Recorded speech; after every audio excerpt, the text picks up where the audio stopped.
एक गरीब किसान की दुख भरी कहानी। एक बड़ा ही धनवान आदमी एक गांव में रहता था। जैसे कि ज़्यादातर पैसे वालों को होता है, इस धनवान सेठ को भी अपने पैसों का बहुत घमंड था। वह जिस गांव में रहता था, वहां पर अधिकतर लोग किसान थे। इन सभी किसानों के पास जितनी ज़मीन थी, उससे कई गुना ज़्यादा ज़मीन इस सेठ के पास थी। कई गरीब किसान तो इसके लिए इसके खेतों में काम करते थे। इसी गांव में मोहन नाम का एक बड़ा ही मेहनती और सच्चा किसान रहा करता था। मोहन का परिवार थोड़ा बड़ा था।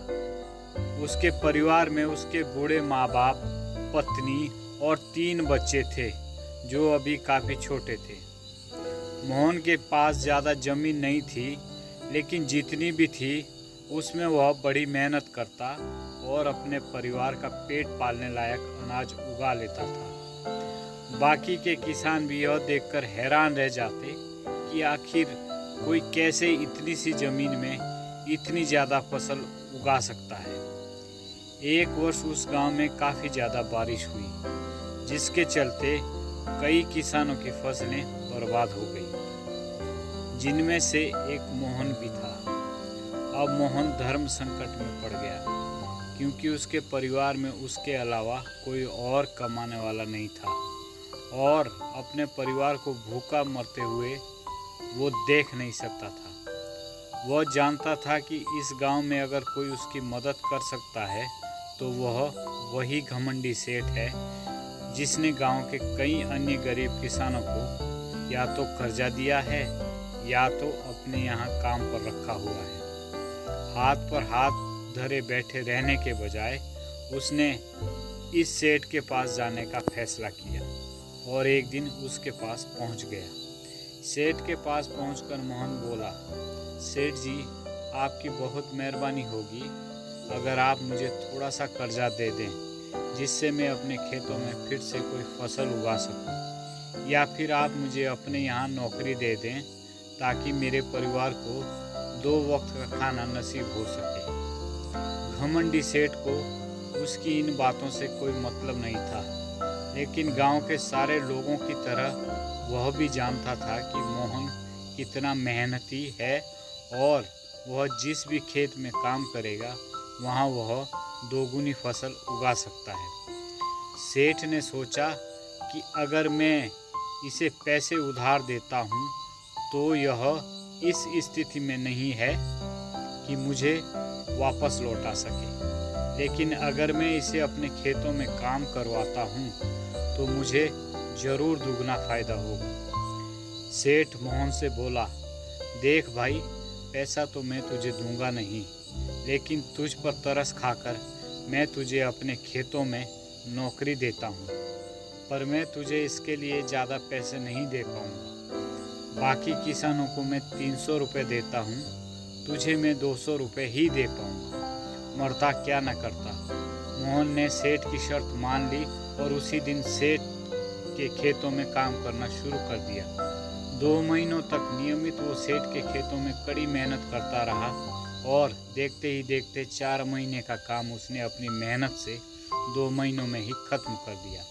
सेठ उसके काम से काफ़ी खुश था, लेकिन वह कभी उसको यह जताता नहीं था।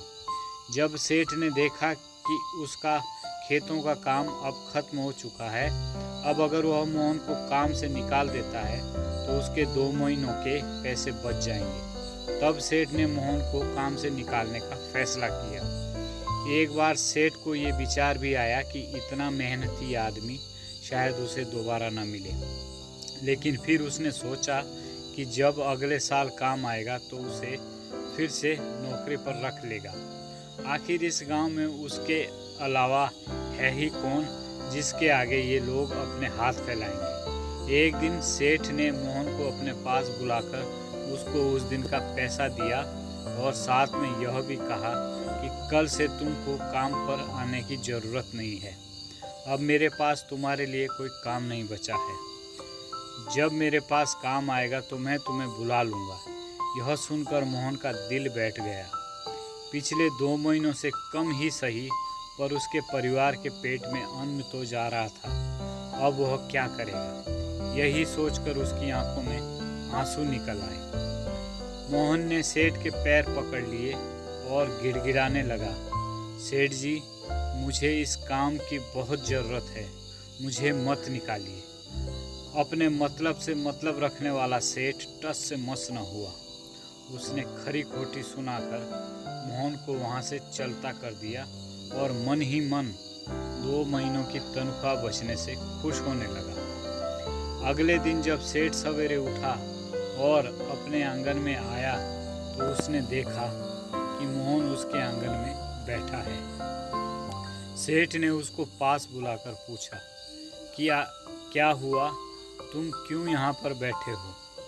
मोहन बोला, सेठ जी, मुझे वापस काम पर रख लीजिए। आप जानते ही हैं कि मेरी परिस्थिति कैसी है, थोड़ी दया कीजिए। लेकिन सेठ ने उसकी एक न सुनी और फिर एक बार उसे बुरा भला कहकर वहाँ से जाने के लिए कहा। बेचारा मोहन अपना सिर नीचे झुका के वहाँ से चला गया। अगले दिन फिर यही घटना दोहराई गई। मोहन फिर सेठ के आंगन में बैठा था। सेठ ने फिर उसको वहाँ से जाने के लिए कहा। यही घटना अगले कई दिनों तक चलती रही। अब तो मोहन सेठ के डांटने पर भी वहाँ से नहीं जाता था और वहीं पर बैठा रहता था। एक बार सेठ ने उससे पूछा, तुम कैसे आदमी हो? मैं तुम्हारा इतना अपमान करता हूँ लेकिन तुम्हें कोई फर्क नहीं पड़ता। तब मोहन ने सेठ से कहा, बुरा तो बहुत लगता है सेठ जी, लेकिन जब घर जाता हूँ और भूख से विलखते अपने माँ बाप और बच्चों को देखता हूँ तब यह अपमान मुझे कुछ भी नहीं लगता। इतना सब कुछ होने के बाद भी सेठ का दिल जैसे पत्थर का बना हुआ था। उसने मोहन को अभी तक काम पर नहीं रखा और ना ही उसका ऐसा करने का कोई इरादा था। एक दिन सेठ ने सोचा कि कुछ दिनों के लिए किसी और गांव चला जाता हूँ ताकि मोहन से पीछा छुड़ा सकूं। अगले दिन मोहन के आने से पहले ही सेठ अपने परिवार को लेकर अपने किसी संबंधी के घर चला गया और वहाँ पर 10 दिनों तक रहने के बाद फिर अपने गांव अपने घर वापस लौटा। घर लौटते ही सेठ ने आसपास हर जगह नज़र दौड़ाई तो पाया कि वहाँ अब मोहन नहीं था। सेठ ने सोचा, मेरी तरकीब काम कर गई, लगता है मोहन से अब पीछा छूट गया है। हालांकि अब सेठ के द्वार पर मोहन नहीं बैठा था, लेकिन मोहन का विचार अभी भी सेठ के मन में घर कर बैठा था। सेठ सोच रहा था कि मोहन इतनी जल्दी हार मानने वाला आदमी तो नहीं दिखता है। उसके साथ क्या हुआ होगा? क्या उसे कहीं कोई और काम तो नहीं मिल गया होगा? इन विचारों ने सेठ को बेचैन कर दिया और आखिरकार सेठ को मोहन की खबर लेने के लिए गांव में जाना पड़ा। सेठ को मोहन का पता नहीं मालूम था, इसलिए अड़ोस पड़ोस के अन्य किसानों से पूछने पर पता चला कि मोहन घायल हो गया है और अपने घर पर आराम कर रहा है। सेठ ने जब उसके घायल होने का कारण लोगों से पूछा तो सेठ को पता चला कि जब सेठ अपना घर छोड़कर किसी और गांव में गया था तब बंद घर देखकर कुछ चोर उसके यहाँ चोरी करने आए थे, जिनको रोकने की कोशिश करते हुए हाथापाई में मोहन चोटिल हो गया था। यह सब जानने के बाद सेठ का पत्थर का दिल भी अब मोम की तरह पिघल गया। सेठ को अपने किए पर पछतावा होने लगा। सेठ ने अपने आप को याद दिलाया कि कैसे उसने एक शरीफ और सच्चे आदमी को ज़्यादा काम करवा कर भी उसको पूरा पैसा नहीं दिया और जिसको गले से लगाना चाहिए था उसे ठोकर मारकर भगाता रहा। सेठ मोहन का घर का पता पूछकर उसके घर पहुंचा तो देखा कि मोहन की घर की हालत बहुत ख़राब है। उसका परिवार भूख से बेहाल है और वह खुद अपने हाथ पैर पर चोट के साथ एक खाट में पड़ा हुआ है। यह दृश्य देखकर सेठ की आंखों में आंसू बह निकले। सेठ ने मोहन के पास जाकर उससे सच्चे दिल से माफ़ी मांगी, उसको उसकी मेहनत के पैसे दिए, उसका इलाज करवाया और उसको हमेशा के लिए अपने यहाँ काम पर रख लिया। प्रिय श्रोताओं, इस खूबसूरत कहानी से हमें कई पाठ सीखने को मिलते हैं।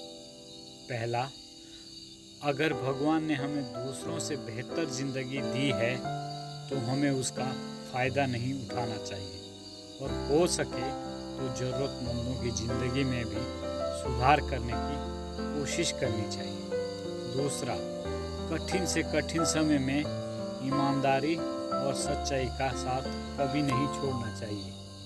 हाँ, यह मार्ग थोड़ा कठिन ज़रूर है, लेकिन इसकी मंजिल तक पहुंचना बिल्कुल भी कठिन नहीं है और इसका फल भी अच्छा ही मिलता है। तीसरा, जब तक हम अपने बारे में सोचना बंद नहीं करते तब तक हम दूसरे के बारे में नहीं सोच सकते और उनका दर्द नहीं समझ सकते। किसी ने खूब कहा है, खुद के लिए जिया तो क्या जिया, दूसरों के लिए जीना ही जिंदगी है। प्लीज़ मेरे चैनल NR ऑफिशियल को सब्सक्राइब करें और मेरी हर वीडियो को लाइक व शेयर करना न भूलें। धन्यवाद।